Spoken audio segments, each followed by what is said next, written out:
would really encourage everyone to come to the front so that we can have a nice, intimate little conversation. I'd like to introduce the people on stage. From left, we have our exhibiting artist, Latifa Saeed. You've seen her work in Gallery C, ground floor. Then there's Samo Shalaby, who's in the middle gallery. And then there's Hashel Lamki, whose solo Maqam is upstairs. And then there's Meena Vari. She's the creative director of our organization, Rizq Art Initiative. Thank you all once again, and we'll hear a bit about what they have to say. Thank you. Hello, welcome everybody once again. Thank you so much for coming. We are here with three unique artists, and I mean artists with their unique works. So you all must have seen the works, which is there on the ground floor and first floor. Every artwork is different from each other, and they represent the art from UAE.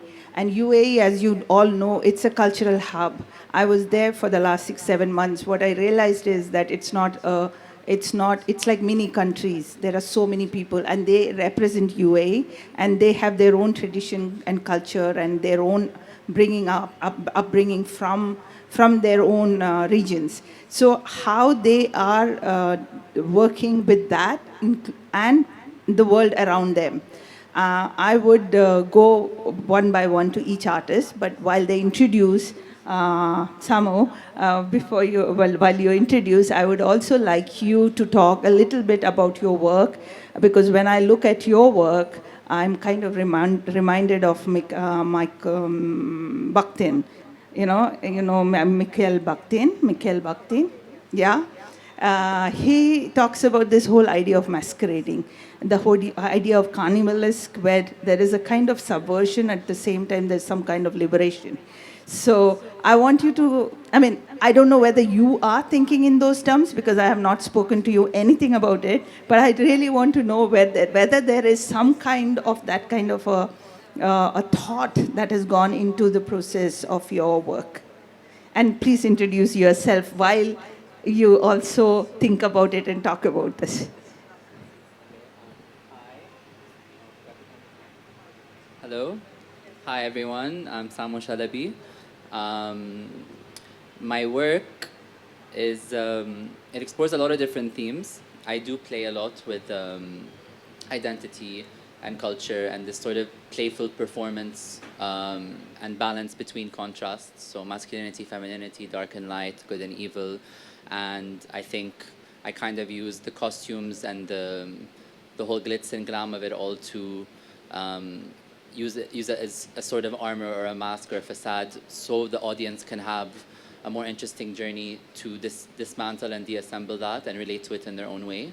And I think everyone has certain alter egos, different sides that take over from time to time. So I try to challenge those notions of identity and power. And I like the work to live in between two opposites and to find somewhere in between where someone can identify with that. Thank you, Samo. I'll come to Latifa. So Latifa, as you've seen, her works are very technology-driven, right? So I want, while you are introducing yourself, also to talk a little bit about being this interdisciplinary artist who is looking at technology. I will come to the gender part later, but somewhere where you are working as an interdisciplinary artist, where you are not, you have to collaborate. What are the challenges about collaboration with the people from other disciplines? So while you are introducing that, you can start for people to think, to start with that thought. Yeah? Assalamu alaikum. My name is Latifa. I'm from the United Arab Emirates. I want to thank you all for being here with us. Especially, I want to thank the Rizq Art Initiative and the KAK Academy and Darbar Hall. And thank you to Abu Dhabi Art and Diyala. Thank you for all the support. So for me, you talk about technology, but for me, I see it all as just a medium. The way that artists see paint and that they see watercolor and a canvas. For me, everything in front of me is a potential medium. When it comes to collaboration, I find it to be vital and extremely important to collaborate and have a practice where you share knowledge and learn from others as well. For me, art and creativity is the true capital. It is something. It is a quote I heard yesterday, I believe from your husband, and he said, "Creativity is the true capital." So if we share knowledge and build bridges and understand and learn from each other, we can only create wonderful things.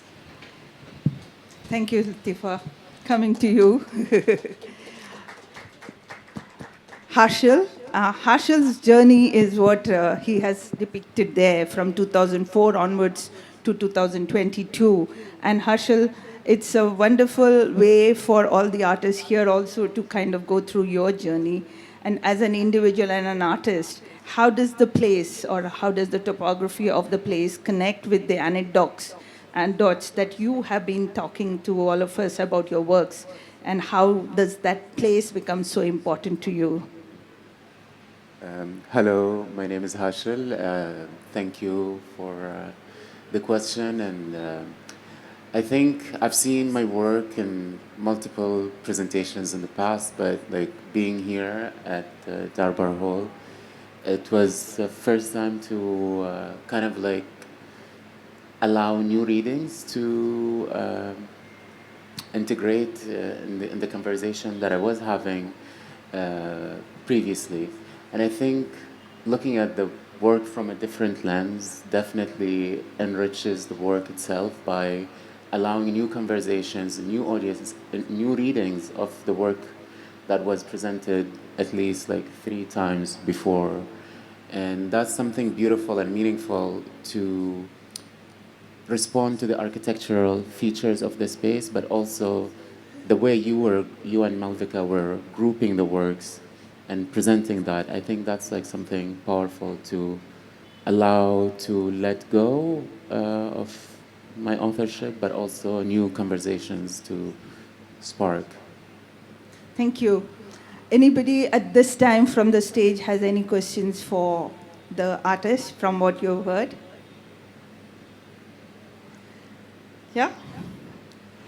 So the other thing which I was thinking when we were thinking about, sorry.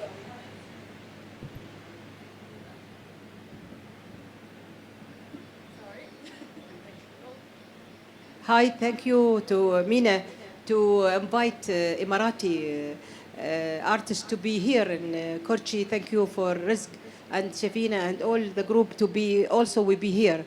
I need to know from your point about Emirati artists, how you think the connect between the Emirat and here in Kochi.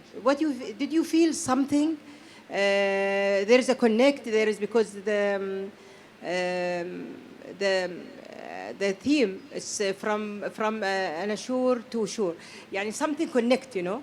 That's why I want to know from your opinion as a curators. Is it you see how the future for Emirati artists from your place? That's why I want to know as Emirati from Emirati points. Yeah, for us, when we were thinking, there were 2 shows that were coming to us, right? There was the Maqam as well as the Beyond Emerging Artists. There were 2 shows, but we were showing it as one show. And then we had to then make it connected to us. How did we make it as our own to show these 2 shows, which already had 2 different curators with 2 different stories, with 2 different ideas that was being shown.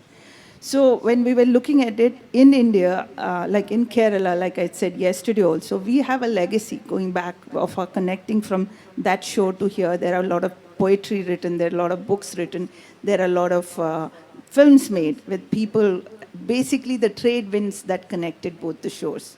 So for us, that was the reason why we were also excited to show the artists. And also, like, you know, generally artists, like, they have a kind of a conversation that goes on within them. There is identity.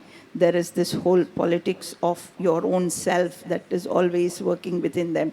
So either you are an artist from here or you are an artist from anywhere else. It is like here and there, anywhere. There is a kind of a story which is kind of similar, but the way they present it might be different. The mediums that they use will be different. The materiality will be different. So when Hashel is looking at everyday objects and converting it into an artwork, there are also artists from here who are doing the same.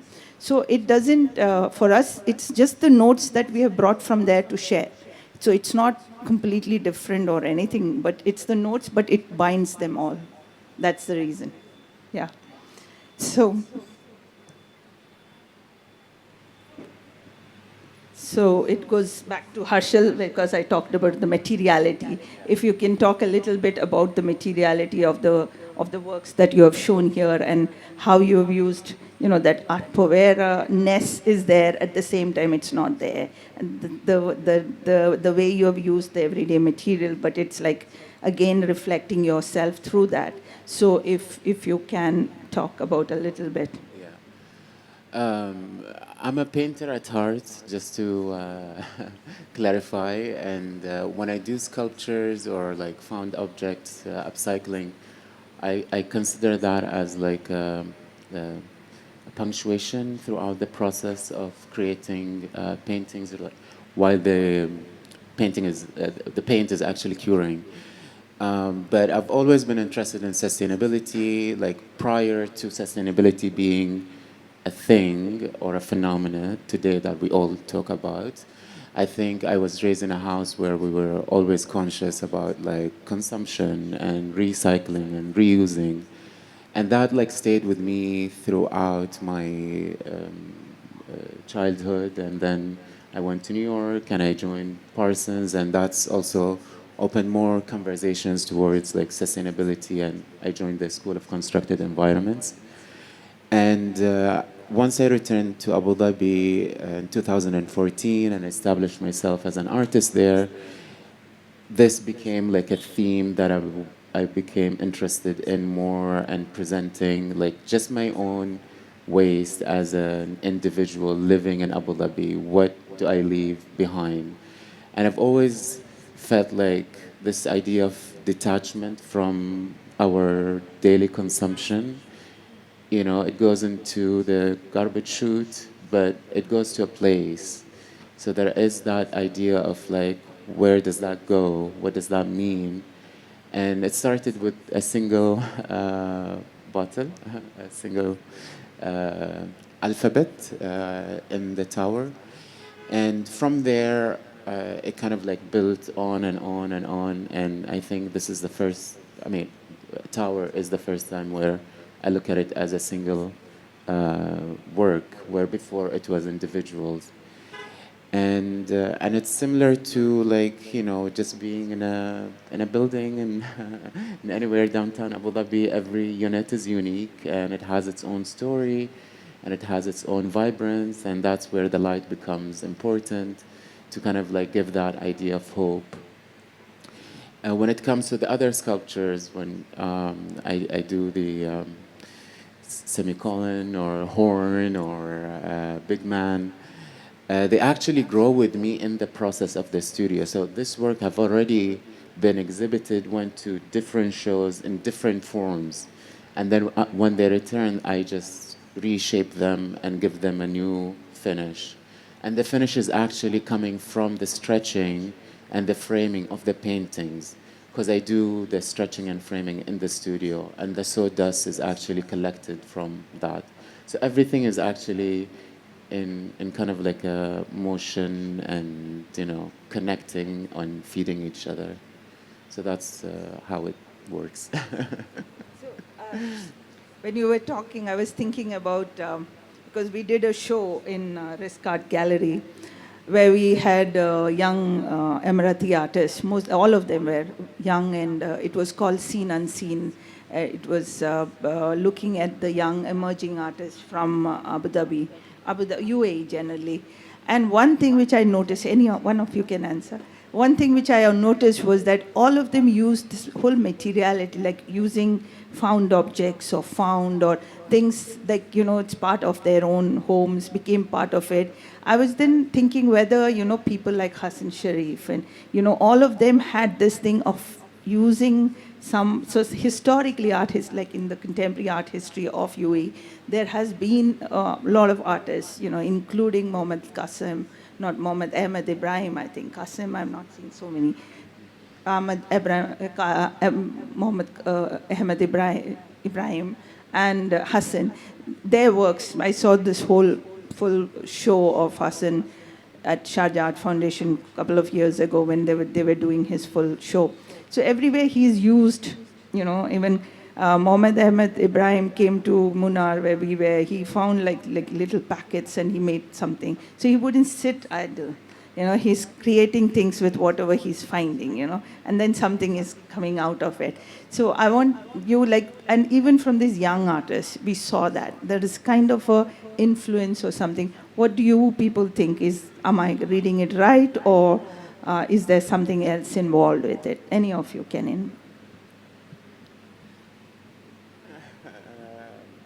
I don't know. I think, to be honest, like just like anywhere else, like we're consumers, and there is like that idea of like excessive objects. There's like a lot of materiality like floating around, and I think it kind of tells a story of the time that we are in. Just like, I don't know, when you walk into like a natural history museum and you find artifacts about like, different civilizations, like we're kind of like documenting what's happening right now through our practices, whether it's directly linked. I can't speak about other artists, but I'm not sure if that's the intention, but it's the fact like you're consuming, these everyday objects and highlighting them. And I think that's in a way important to kind of like celebrate, but also document in a way. When you ask why are they using material, so as opposed to what? Opposed to like when I see artworks here, Yeah. there is more painting. So, it becomes more classical in some ways. In our exhibition, there were like almost 5 to 6 artists who had like, chicken wire or, from kind of a thing. So I'm just seeing that here also people use. I'm not saying they don't use, but we had almost 16, how many artists? 22 artists, and that was like all the young people who had so I'm just wondering, because there is the contemporary life is very important, because similarly if you go to UK and to London, I see that in people's bodies, right? When how they dress, how they are, where they are finding, but when it comes to here, you can see it in their art. So here I've seen people who use different things, but it generally ends up being a painting, or so I'm just wondering. The way that I see it as a form of representation.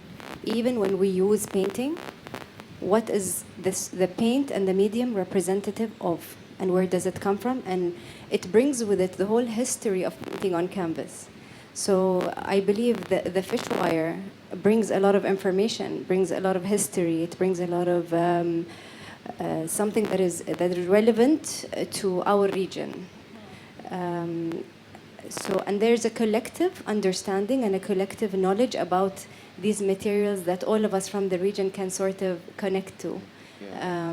And perhaps we're blessed to have multiple sources, and we don't see these boundaries between what can be art and what cannot be art. Everything is art to us. Perhaps that could be how we see it. But to the core of it, it's representation and how you read it, and so this is what I find really interesting. If I use a material and I present it in Dubai, and then I take the same artwork sculpture using a found object, for example, and I take it to another side of the world, the references and the knowledge connected to this artwork changes, and I find that extremely fascinating.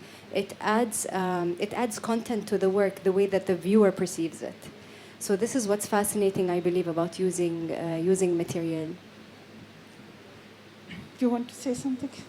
I don't know if it's relevant to what you asked, but also I think the fact UAE have gone through like rapid growth over the past 50 years, and there is that also new way of looking at everyday life. So that is the kind of a thing. What you see outside is not what you see within the gallery space. Where you are seeing, which is like very clean, very finished, very chick, but when you come into the gallery, there is a little bit of messiness. They like that whole thing of, so that I just wanted to see where does that sit between the artists of what you, because there is, maybe I am not seeing completely. That's why it's nice to talk to you, to understand the contemporary expressions that's coming from the land. I went through a phase, and this is personal, where I was painting. I was trained as a, painting, sculptor, and all of that. And then at some point I said, what does that mean? And what does it mean to me, to my mother, to my grandmother? I took down the canvas, I removed the wood, I removed the nails, and I just was like, what does it mean to me? So then I went back to see how my grandmother expressed her creativity. And it was through stitching her thoughts onto, or her ideas or her imagination onto cushions. She made her own jewelry. I understand that this might be perceived as a craft, but for us, it's her art. It's a one-off piece that she adorned and she wore.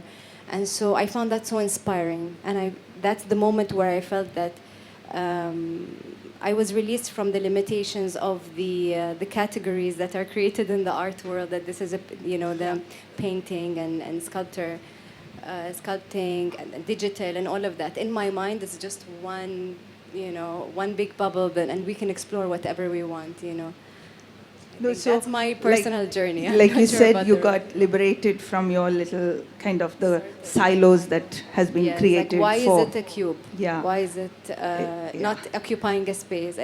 Why is it a canvas? Yeah. I don't think we have the canvas material growing in the United Arab Emirates. We have to ship it in. Yeah. Do you know what I mean? It's like, Yeah. at the time, it gave me some trouble. It didn't make common sense to me. Yeah, yeah. Now it does. I feel I've matured and it makes sense. And I went back to canvas painting this year. So, like when you were saying about this whole thing of liberation, I was listening to a new media artist way back, 2005-6. And he's actually a technologist, an engineer turned artist, became an artist. While he was talking about all his work that he was doing, and he did fantastic work, his work was there in Documenter 10 and all, I felt like he was creating a little dent, a little dent, and that dent was like freedom. Like what art allows you as a freedom. There's a freedom to do what you want to do, but then you're poking into any field. So because earlier people took references, like when you say from literature or from philosophy or from the self or what has happened in their life. But now, like you said, they are painting with tissue culture, plant tissues. There are art sciences become a big thing. But as an artist and as a woman artist, how does that, when you are sitting with, working with a scientist where they don't want to remove the oomph from science, when you are sitting with them, because as an artist, you are also critiquing some of the stuff that they are putting out to the world. That's the artist that I work with. There is a kind of a critique that the artists are making towards the science. What is, like, when you are looking at this, like your both the works where you are looking at the tornado, which is created, which is part of your own life, is there any kind of what is the reason why you want to look at, or you are open with whatever you like to kind of experiment with? Like experimentation starts, right?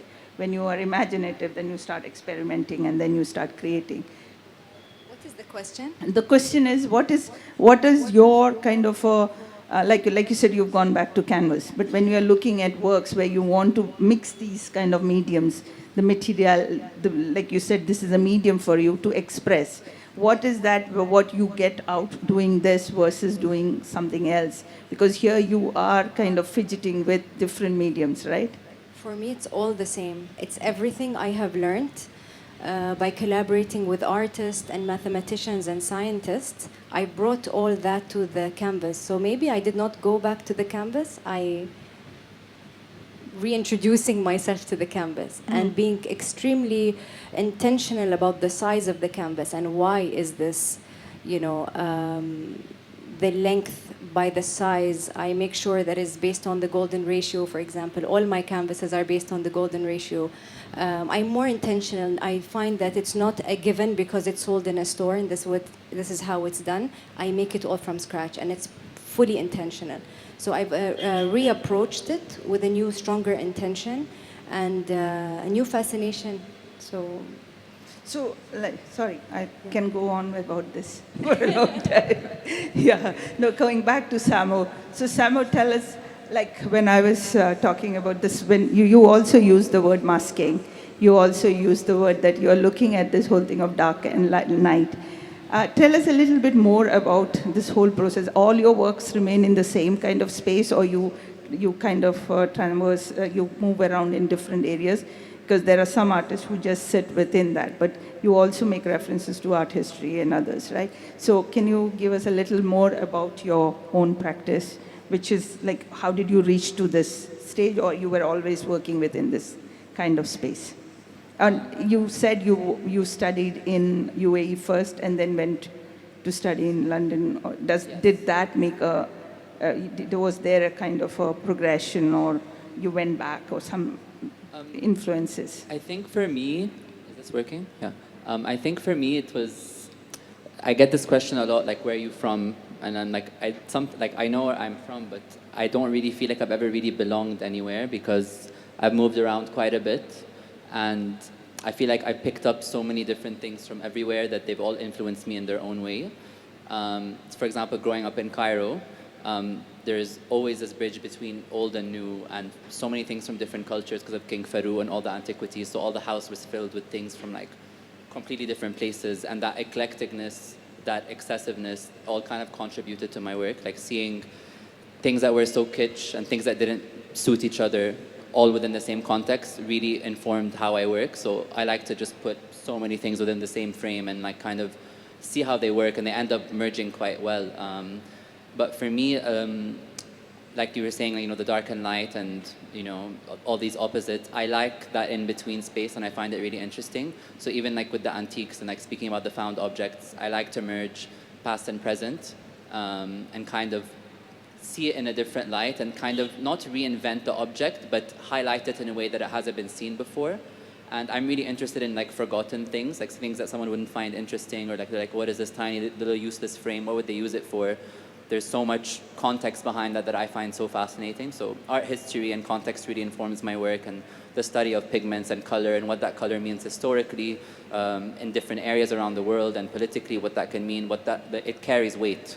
Art history did inform a lot of my work, and the compositionally, and kind of using that as a base to narrate different stories. But a lot of my work is very personal.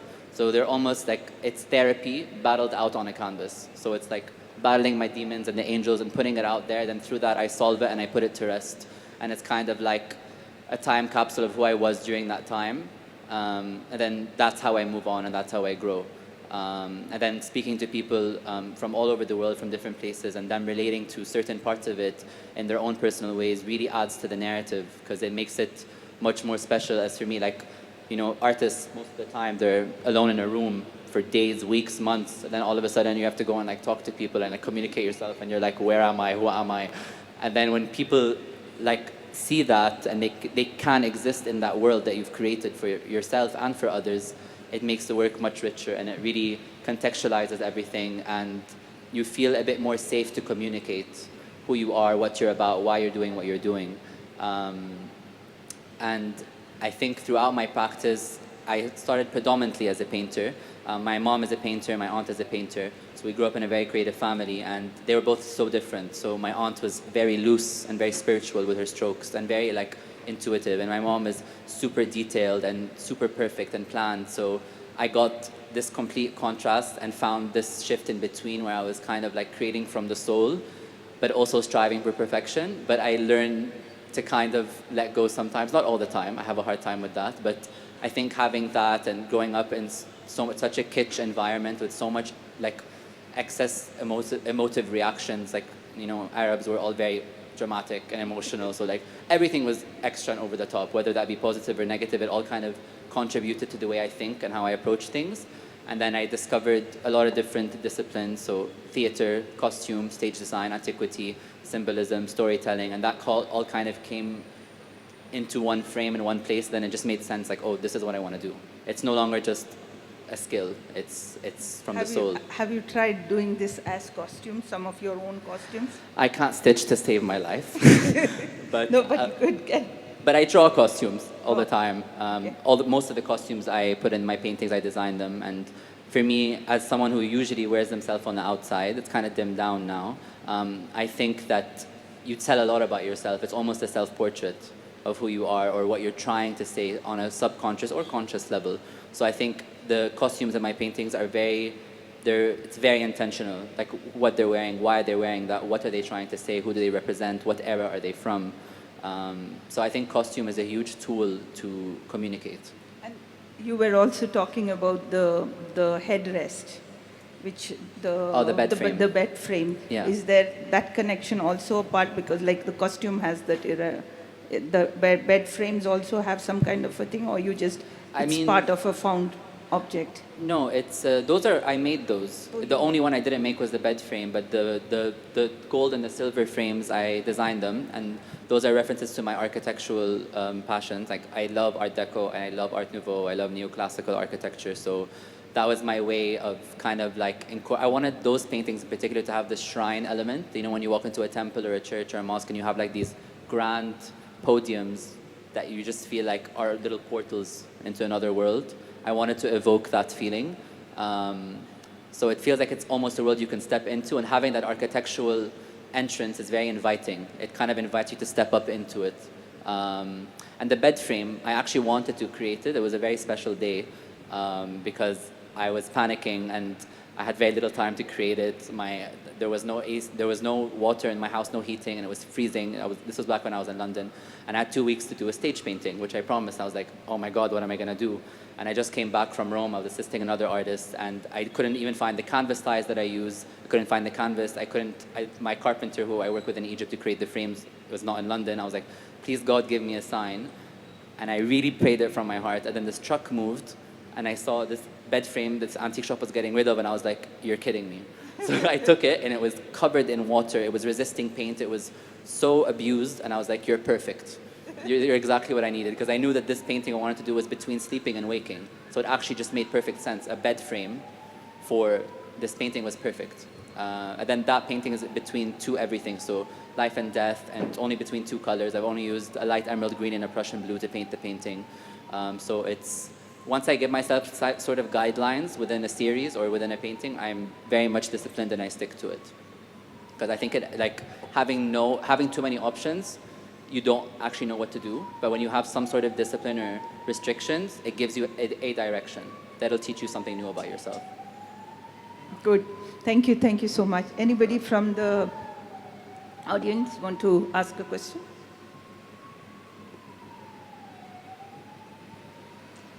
So Hashel, I come back to you. So when you were, can you, I was quite, the whole Elaine series that you have shown in your work, which was part of your childhood, right? Elaine was your childhood where you grew up, and then there's a shift in how the whole landscape, the topography of the place is shifting in UAE now. Is that, like, for us, we also have a baggage of heritage, you know. Yeah. Sometimes that baggage becomes very heavy for us. And so is there some kind of a baggage that you people have to kind of carry on as artists coming from the region, which kind of holds you back in your own expressions or in the way you are expressing yourself, both as artists coming from both the genders, like, you know, is there some kind of, Can I answer this one? Our country was founded in 1971. Yes. It is a very young country. Everything we create now will have an impact for the future generation, right? Yes. But even with my exploration and my research, even before the Emirates United, when I asked my grandparents, how would you react with people coming from different places of the world? And they're like, it's fine. So tolerance, flexibility, resilience, this striving to do better and better, innovation is part of our DNA. I have explored, and it has always been part of the DNA. You know, the United Arab Emirates has always been an open place, and where, you know, we have a very strong relationship with India, and we've always had a lot of people from my family used to come to India even before the union, and then vice versa. So it's a very strong relationship between our two countries. But United Arab Emirates is very fresh, very new, and I feel like what we are doing now is we are creating, you know, a new DNA, and you know, change is part of the DNA. Constant change, fast change, adaptability. It's who we are. I feel, at least, you know. No, which is true, because when I moved there, people asked me what you, because people think you want to go to Europe or somewhere. And I felt this is like a new, history is being made. So that's what I kept telling people, history is being made here now. But as artists, I would like to, like, it's nice to hear that. But is there some kind of constraint that falls on you? Or is like you are expressing yourself within, is that something which... No, my studio is a safe zone, so there is a lot of work that stays within the studio, but I don't really self-censor myself. I don't feel like I need to kind of like, you know, put like constraints on the practice. I am documenting what's happening, but also there is like my personal interest in capturing the nature. And I think often like you see the lack of the structures, the man-made structures that are like happened over the past like 5 decades. And that's where kind of like my critique comes, like I've shifted my gaze towards the mountain, you know, and I think I'm trying to capture that. So that's where I think I'm trying to read in between the lines. So that is the Yeah. interstices, right? Yeah. You have all your line, there's that middle line there, you know, that, and what you say in between that is what Yeah. I'm trying to capture. Yeah, I mean, obviously, like there is the comment on the everyday mundane objects and how to represent more than 200 nationalities living in a harmonious way, and kind of each one has their own unique identity. There isn't necessarily, there is like a general understanding of each other, but then each individual has their own uniqueness. And I think that's like the beauty of being there and witnessing all this change happening on almost a daily scale, the amount of like announcements and things that are happening within the society there, it's you almost can't keep up, you know, like there is so much that's happening. And from the cultural sector, like next year, I think there's like 5 new museums that are opening, which means like a whole like, I don't know, conversation that is gonna spark in 2025. I think that's the excitement Yeah, for that's us. the excitement. Yeah. Yeah, even having Rizq there, it's because of all these cultural spaces opening. And I wanted to ask, like, I think most of the people sitting in the audience would also like to know, in India, I think there are more than 300 universities of fine art. Yeah? And it's been there, like, you know, this Murli Chirot, who is the chairperson, he is one of the earlier people who started Kanuria Art Center for artists who passed out, and then they go for their residence. And that was which year? 80? 89. So, so there are so many universities here, and fine art education has been part of all the universities. Like I don't think, and like I said, fine art, painting, sculpture, the classical forms were part of their education. How do you think your education system in UAE is supporting this whole need for art and culture within the, for the people there? I don't. There are like a lot of programs that are opening now or have been around before. In Abu Dhabi, there is Zayed University.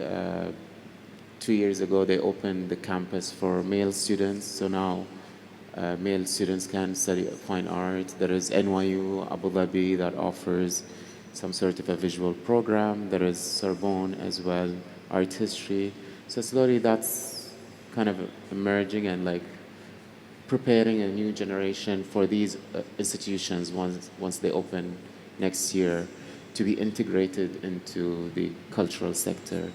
And then there are also other initiatives such as Sheikh Salam Emerging Artists Fellowship Program, which I did in 2016, and then there is like warehouse. So there is a lot of support, support right? that comes Scholarships. to study, and also I think people go out to study too, right? It's quite a lot of. In my case, when I went to Parsons 2007, I didn't have an option there. So I had to leave to pursue my BFA. But now there is a program that's allowing that to happen. So that's progress. And I think that's what Latifa was mentioning. Like, we're such a young, like, we've been literally paving the way, the roads, and building hospitals and schools. And now it's the time for the art and culture. Yeah.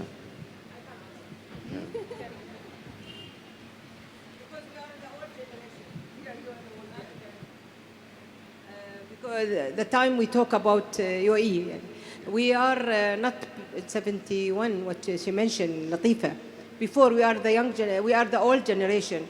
When we start the school, Sheikh Zayed, they pay money to let us to study, and art, one of the subject, and the artists and fine art, and this one is coming in our degree, they cannot pass it. You should one of the, very important to study art and to study music. And this one I'm talking about 60, 65, 62, when Sheikh Zayed, the founder of our country, he established.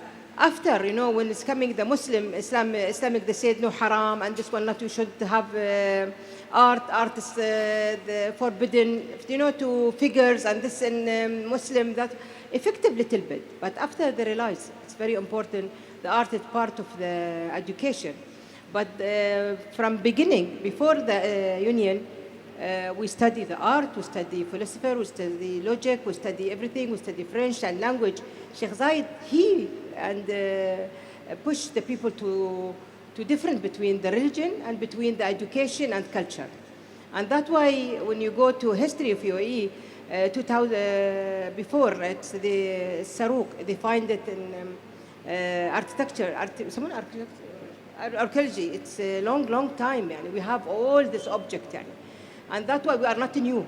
We establish a fortune of the years. And what you see now is the result now.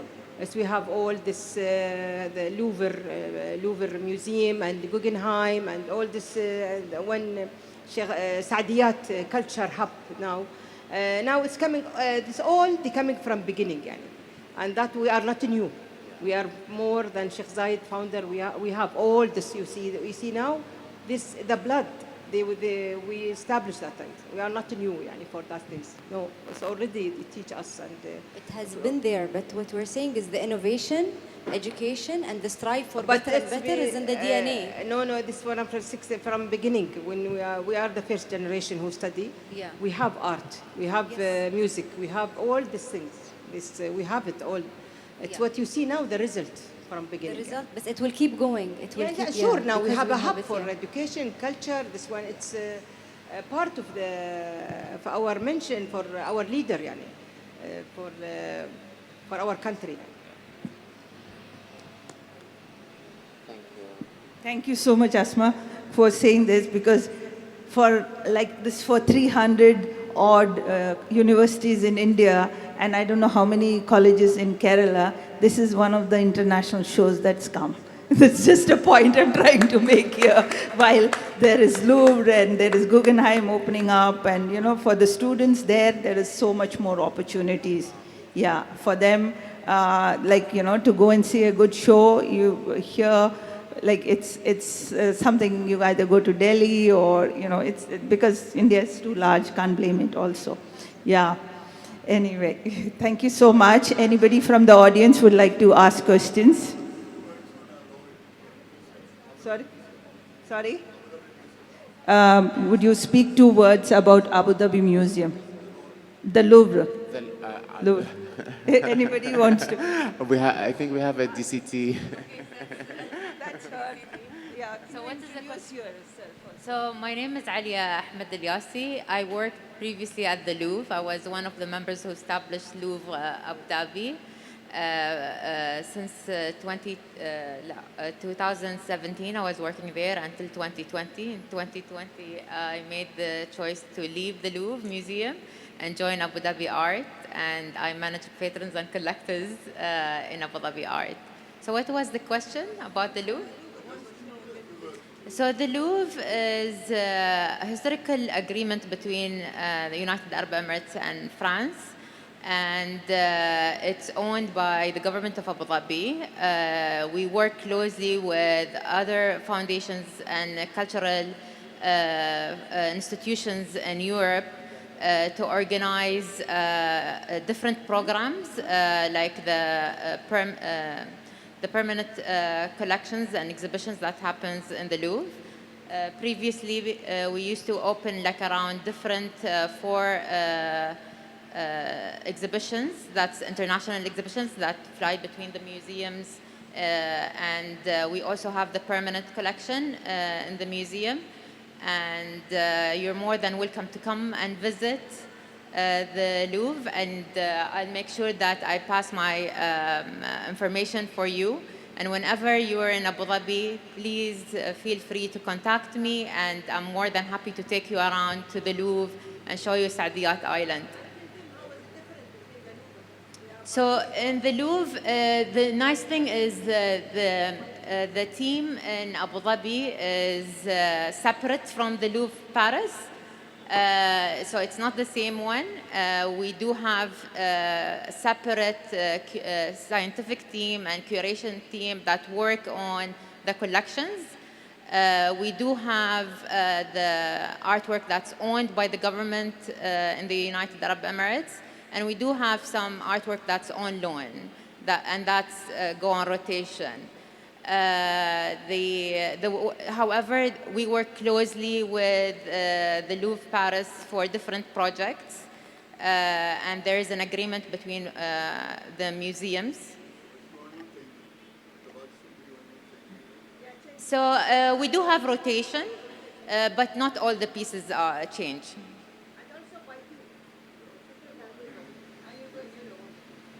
And you will notice that one of the differences is that in Louvre Paris, for example, every wing has its own theme, whether it's the Egyptian or the Islamic.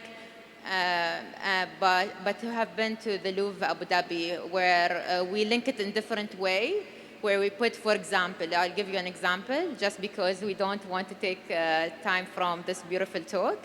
In the Louvre Abu Dhabi, we chain it in a beautiful way where we put, for example, leaders together in one wing, the religions all in one wing, and that's very unique.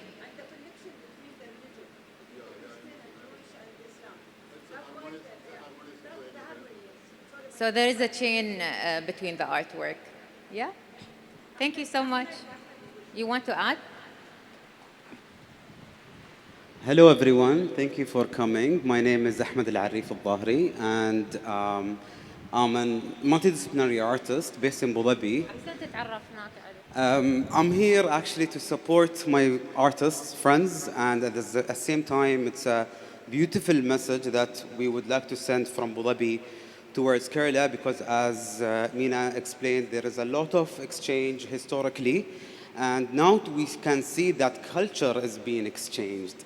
And when you reach to that level in any society, that shows maturity.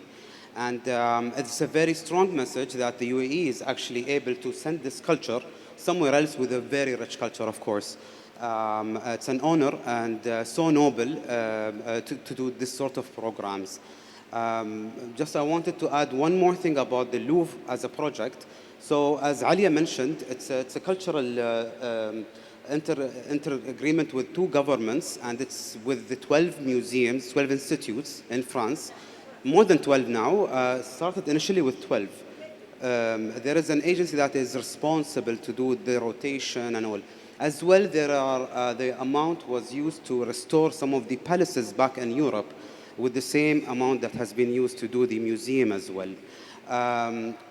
Something that really important to note is that Louvre Abu Dhabi is different than any other museum in the region because of this message. It's a universal museum. It talks about the East and the West, and this is where the Abu Dhabi is. Today, Abu Dhabi and the United Arab Emirates is literally in the middle of the Silk Road, the modern Silk Road. We know the Silk Road for a long time, and that comes from the East to the West, and now Abu Dhabi acts as a hub for this sort of a cultural exchange between the West and the East. And I think this is the main message of the basing it in Abu Dhabi. So the Louvre Abu Dhabi message is to have that sort of hub. Thank you so much. Yeah. Anybody else from the audience?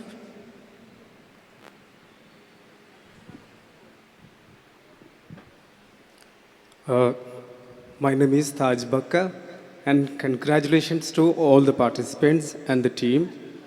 Yesterday I spoke a little with Latifa and Samo, and Hashel was not there.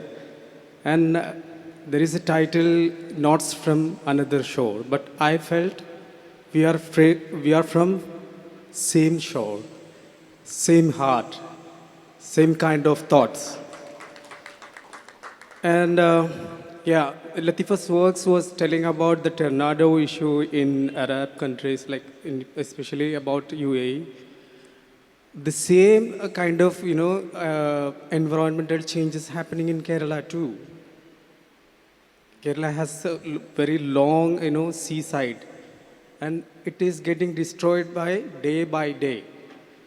And coming to Samo, I found one of his work, surface is 100 years old. It's really interesting, I felt. When it comes to, I forgot, Hashel, yeah. Hashel, I found all the objects like the bottles. You found it from many places, but you remained that labels there. Because I come from a Muslim community, and liquor is, of course, haram there, but you still kept all the stuff there. And why it is that? That's my question to you.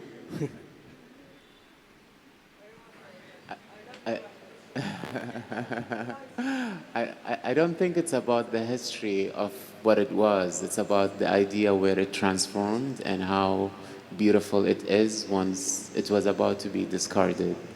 I think everyone, as I refer to them as individuals or uniques, everyone has a history. And it's not really about those marks. It's about how you can carry on and move forward. And that's how I see life. I'm a positive person and very hopeful for humanity and raising awareness towards like our environment and how we can surpass these challenges that we are like facing, consumerism, mass production, and all of that. So that's the message behind the thing. If you notice, the work has also honey bottle. It has Vimto, which is also another type of liquid. And there is water, and there is like variety. But that's not for us, or not at least for me as an author, to judge the history of what it was. It's about moving forward. Thank you. Sabah al khair. Anybody else?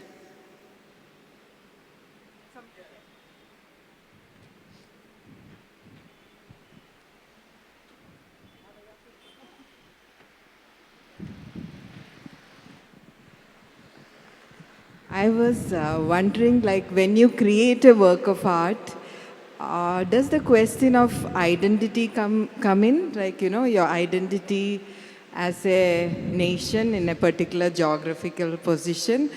And do you refer back to your traditional art in the language, in the combination of colors?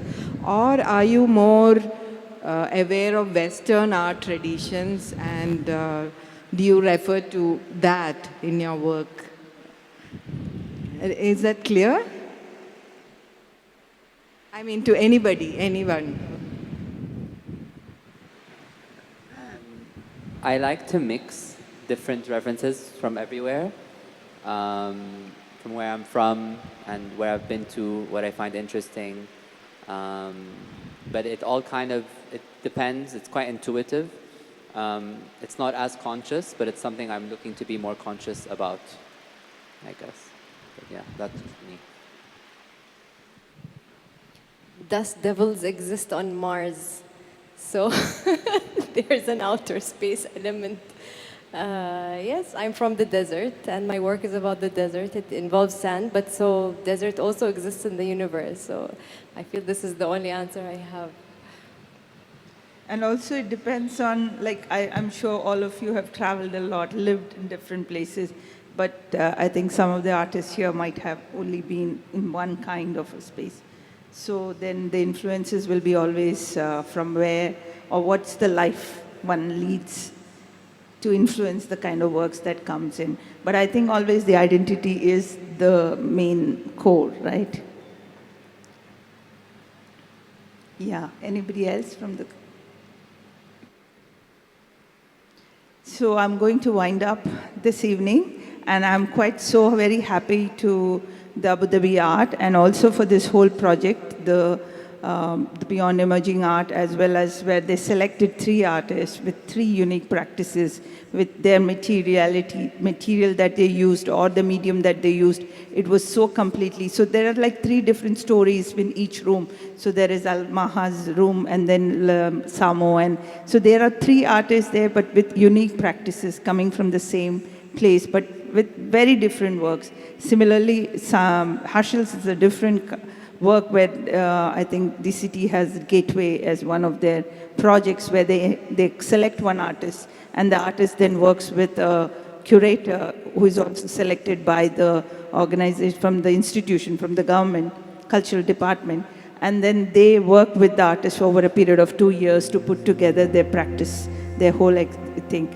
So we were quite lucky to get these 2 exhibitions here. Thank you so much for coming, and all the best to all of you. Thank you.